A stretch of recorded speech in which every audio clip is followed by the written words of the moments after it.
दोस्तों नमस्कार। दोस्तों इस वक्त हम खड़े हैं वसई विरार महानगर पालिका मुख्यालय के बाहर। आज वसई विरार महानगर पालिका का सन 2025-26 का बजट पटल पर रखा गया। वसई विरार महानगर पालिका प्रशासक राज्य पिछले 5 साल से तो प्रशासक अनिल पवार को आयुक्त की ओर से अतिरिक्त आयुक्त संजय हेरवाड़े जी के द्वारा ये बजट पेश किया गया। इस बजट में जो मुख्य बात है वो ये है कि 3900 करोड़ 3924 करोड़ लगभग 4000 करोड़ का ये बजट है, जिसमें कई चीज़ों का आयुक्त ने पूरे विवरण के साथ बताया। आज के इस बजट में सबसे अहम चीज़ है कि पिछले जब से महानगर पालिका का गठन हुआ 2009 से अब तक एक भी बार किसी तरह के कर में बढ़ोतरी अब तक नहीं हुई थी, लेकिन अब इस बजट में महानगर पालिका ने घर पट्टी में भी बढ़ोतरी की है, साथ ही साथ पानी पट्टी में भी बढ़ोतरी की है। हालांकि घर पट्टी में बढ़ोतरी की है, महानगर पालिका उसमें वर्गीकरण करने वाली घर पट्टी किस तरह की है, उसका वापर किस तरह से हो रहा है, उसको करके 5 वर्ग उसमें बनाकर 5 तरह के क्लासिफिकेशन करके उसमें उन्होंने बढ़ोतरी करने का उनका प्रस्ताव है। अप्रैल 2025 से लागू होगा। साथ ही साथ पानी पट्टी में 25% तक की वृद्धि हुई है। पानी पट्टी भी 1 अप्रैल से 25% बढ़कर लगने वाली है। घर पट्टी में बहुत ज़्यादा बढ़ोतरी नहीं हुई 5%, लेकिन कहीं ना कहीं इसका फायदा महानगर पालिका को पहुंचेगा। और जिस तरह से पिछले साल 2024-25 का अंतिम बजट जो 3523 करोड़ था, वो इस बार बढ़कर सीधे 400 करोड़ बढ़कर 3900 करोड़ से ज़्यादा का बजट हो गया। इस बजट में कई चीज़ें महानगर पालिका आयुक्त ने बताई है, खासकर चिकित्सा के क्षेत्र में क्या करने वाले हैं। ई ऑफिस जो महानगर पालिका में शुरू होने वाला, ऑपरेट होने वाला, उसके बारे में जानकारी दी। सुनिए क्या कुछ कहना है आयुक्त का। फिलहाल आज के लिए भी इतना ही। नमस्कार, जय हिंद, जय महाराष्ट्र। वसई विरार महानगर पालिका उसका फाइनेंशियल ईयर 2025-2026 का आज बजट मैंने प्रस्तुत किया है। ये बजट आयुक्त की तरफ से अतिरिक्त आयुक्त श्री हेरवाड़े इन्होंने प्रशासक के नाते मुझे प्रस्तुत किया है। ये बजट जो बेसिक अंदाज है, ये अंदाज 3,926 करोड़ 44 लाख 51,000 इतना है। और ये जो बजट है उसमें 2 करोड़ 40 लाख का हमारा बचत यानी शिल्की अंदाज पत्रक जो बोलते हैं उतना है। सर, घर पट्टी टैक्स में और पानी पट्टी टैक्स में कितनी बढ़ोतरी की? घर पट्टी में इन बिटवीन 5% to 7% की बढ़ोतरी की गई है और पानी पट्टी में अराउंड अबाउट 25% की बढ़ोतरी की गई है। सर, चिकित्सा के क्षेत्र में क्या नहीं? वैद्यकीय आरोग्य का विभाग इन्होंने जो सुझाव वसई विरार महानगर पालिका के आयुक्त और प्रशासक को दिए, उसमें होम्योपैथी का एक ओपीडी चालू करना है। पंचकर्म का भी एक प्रावधान किया हुआ है। डीएमपीटी जो रुग्णालय उसके जो 70 बेड का लोकार्पण वो अप्रैल महीने में या मई महीने में करने का हमने नियोजित किया है। और बाकी डायग्नोस्टिक सेंटर शुरू करना है या फादरवाड़ी जैसे बिल्डिंग में डायग्नोस्टिक सेंटर होगा, कैंसर थेरेपी का कुछ इलाज होगा, कार्डियक का यूनिट होगा, ट्रॉमा का यूनिट होगा, इसकी भी व्यवस्था हम लोग कर रहे हैं। शहर गड्ढों से मुक्त होने के लिए महानगर पालिका की विशेष शहर गड्ढों से या खड्डे जो बोलते हैं हम लोग, उससे मुक्त होने के लिए जो ब्लैक स्पॉट्स है शहर के, उसका सर्वेक्षण एक कंसल्टेंट के द्वारा किया गया है। इस शहर में जहाँ जहाँ पानी जमा होता है जिससे यातायात पर इफेक्ट होता है, वैसे 114 स्पॉट हमने आइडेंटिफाई किए हैं और उसमें हमको करीबन 208 करोड़ का खर्चा आने वाला है और इस बजट में 150 करोड़ का प्रावधान किया गया है। धन्यवाद। पुरानी बिल्डिंग के एरियो में पुरानी बिल्डिंग के एरियो में जो गटर एरिया है काफी नीचे है और 2 ग्राउंड प्लस 3 की बिल्डिंगे हैं। नया कुछ प्रपोजल आया सर, उसको रिडेवलपमेंट का जो नया विकास स्कीम है कैसे समझ में नहीं आया कि सर ग्राउंड प्लस 2 की जो बिल्डिंगे हैं, पुरानी बिल्डिंग हो चुकी है, 30-40 साल पुरानी बिल्डिंग हो गई ऑलरेडी, तो न्यू डेवलपमेंट का कोई कंसेंट आया हुआ है जो एक्स्ट्रा FSI मिले ताकि जो बना। नहीं, वैसा है कि यूडीसीटी एक्ट जो कायदा है उसमें क्लियर कट प्रोविजन दिया है रीडेवलपमेंट का भी, और उसमें अभी रीडेवलपमेंट के लिए गवर्नमेंट ने एफएसआई तो 4 से भी ज़्यादा हो जाए, यदि वो आते हैं तो रीडेवलपमेंट के लिए महापालिका के नगर रचना विभाग से यूडीसीपीआर में जो प्रोविजंस है उससे हम उनका प्रपोजल अप्रूव करते हैं।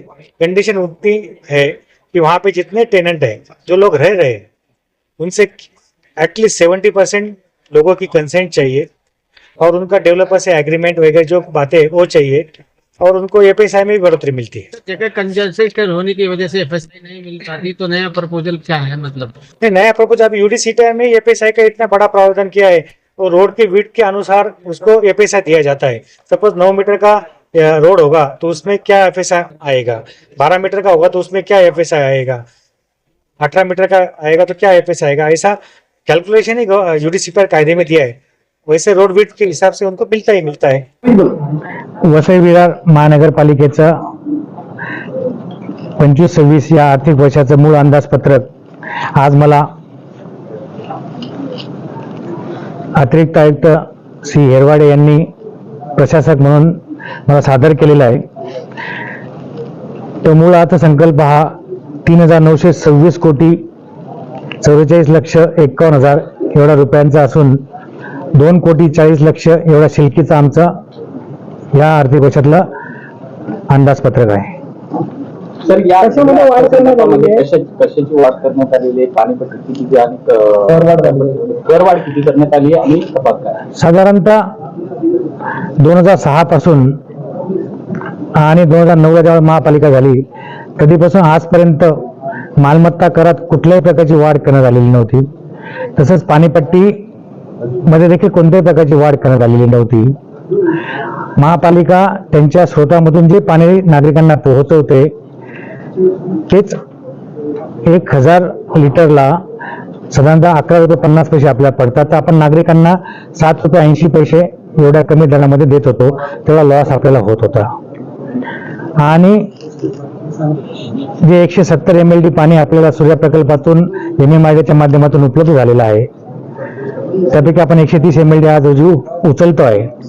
तर त्याच्यासाठी देखील MMRDAचा रेट 13.80 रुपये एवढा आहे। त्याच्या अगेन्स्ट आपण 7.80 रुपये नागरिकांना उपलब्ध करून देतो। त्यामुळे 6 रुपयाचा फार मोठा गॅप आहे आणि 130 MLD पाण्याकरताच आपल्याला 90 कोटी रुपये एवढा वार्षिक पाणीपट्टी MMRDAला भरावी लागते। जर आपण 170 MLD उचललं तर 130 कोटी एवढा मोठा भूदंड आपल्याला महापालिकेला पडणार आहे।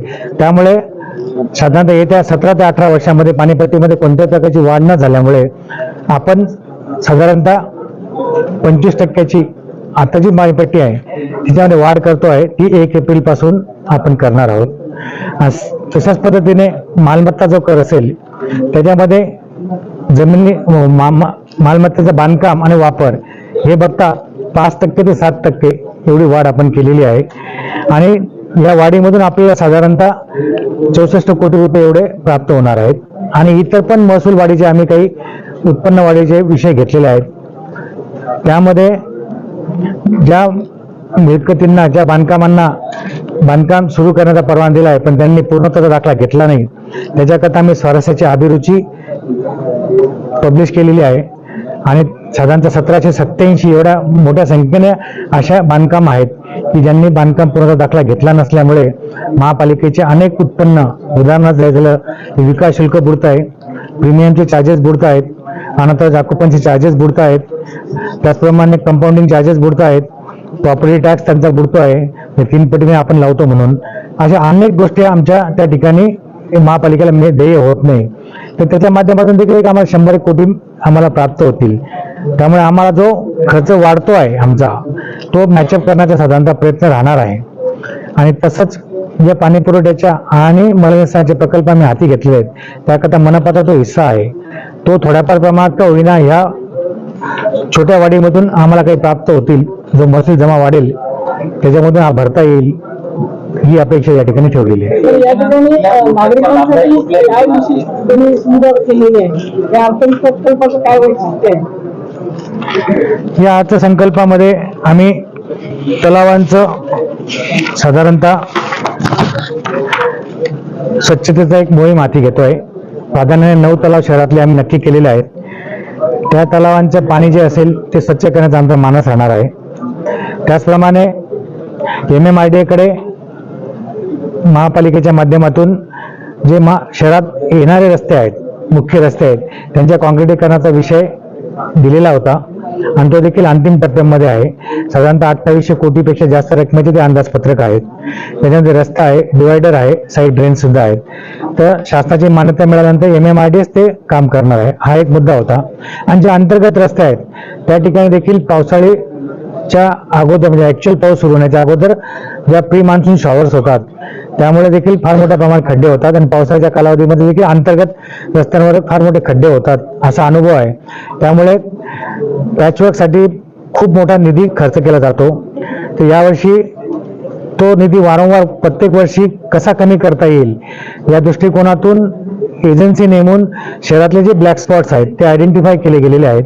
असे 114 स्पॉट आम्ही आयडेंटिफाय केले, त्याचे एस्टिमेट तयार केलेले आहेत जे करणे गरजेचं आहे. त्यापैकी त्यासाठी 114 स्पॉटला जर आपल्याला काँक्रिटीकरण करायचं झालं तर 208 कोटी रुपयांचा खर्च लागतोय आणि हे या आर्थिक वर्षामध्ये म्हणजे पुढच्या मे पर्यंत 31 मार्च पर्यंत आम्ही 150 कोटी रुपयाची तरतूद याच्यामध्ये केली आहे. त्यामुळे खड्ड्यांपासून देखील नागरिकांना जरा सुटका होईल किंवा कमी त्रास होईल असा महापालिकेचा प्रयत्न राहणार आहे. त्याचप्रमाणे नागरिकांचं वैद्यकीय आरोग्याच्या दृष्टिकोनातून देखील अनेक उपक्रम आम्ही या ठिकाणी घेतोय. आयुष्यमान आरोग्य मंदिर साधारणतः पुढच्या 3 महिन्यामध्ये 23 पूर्ण करणं आहे. आपला दवाखाना आम्ही 100% पूर्ण केलेली आहेत. त्याचप्रमाणे आपल्याला होमिओपॅथीचं ब्रँच आपल्याला बोळीज हॉस्पिटल चालू करणं आहे. त्याच्यानंतर जे आयुर्वेदिक OPD आमचे चालतात 3 ठिकाणी, त्यांच्याच माध्यमातून आपल्याला पंचकर्माचं केंद्र आपल्याला बोळींच्या खारोडी नाक्याजवळचं जे माता बाल संगोपन केंद्राचं बिल्डिंग चालू आहे त्या ठिकाणी करणं प्रस्तावित केलेलं आहे. त्याचप्रमाणे आपल्याला डायग्नोस्टिक सेंटर आपल्या नालासोपारा वेस्टच्या आमच्या हॉस्पिटलच्या जागेमध्ये कसं चालू करता येईल त्यासाठी आम्ही एक्सप्रेशन ऑफ इंटरेस्ट मागवलेले आहेत. त्याचप्रमाणे कॅन्सर असेल, त्याचप्रमाणे कार्डियाकच्या काही टेस्ट असतील किंवा काही इश्यूज तयार झाले तर ते ऑपरेट करता आलं पाहिजे. त्याचप्रमाणे ट्रॉमा युनिट असेल ते देखील आपण शहरामध्ये चालू करा अशा नागरिकांच्या वेळोवेळी हमारे चैनल सैफ न्यूज लाइव पर अपने व्यापार और सेवा से संबंधित विज्ञापन प्रसारण हेतु दिए गए मोबाइल नंबर पर संपर्क करें.